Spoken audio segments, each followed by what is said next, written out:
माझं नाव अक्रम मुरसल, मी प्रॉपर तासगावचा आहे. आज आपण डिग्रजमध्ये आलेलो आहे. डिग्रजमध्ये 1.5 महिन्यापूर्वी कॅन्सरवरचं आपण औषध दिलं होतं, अमृतबेरी वगैरे. त्यानंतर त्यांना काय काय फरक पडला आहे त्यांच्याकडून जाणून घेऊया. मॅडम, तुमचं नाव काय? माझं नाव शालन भानदास कांबळे. जरा जोरात म्हणा. माझं नाव शालन भानदास कांबळे. ह्या माझ्या जाऊबाई आहेत. त्या बरं.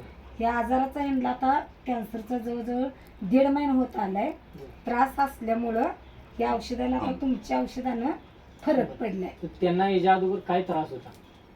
त्यांना जेवण जात नव्हतं, बरं. आणि- चक्कर येत होती, बरं. अजिबात भूक लागत नव्हती. बरं. पण आता तुमचं म्हणजे चालू केल्यापासून त्यांना चालू बराच केल्यापासून फरक आता काय काय फरक त्यांना पडला आहे? जेवता येतंय, खाता येतंय, थोडं थोडं बोलायला येतंय. बरं.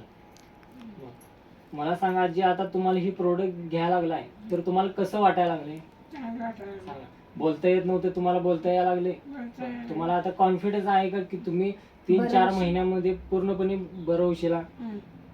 तुम्ही या औषधाने समाधानी आहात का? आहेत ना?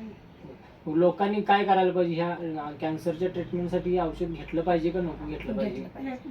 घेतलं पाहिजे. म्हणजे तुम्ही आपल्या औषधानं समाधानी आहात का? आहे. ठीक आहे. इथनं पुढे तुम्ही आता 1.5 महिने झाले, तुम्ही आणखी 2 महिने पुढचे कोर्स व्यवस्थित करा. 100% तुम्ही क्लिअर होऊ शकता.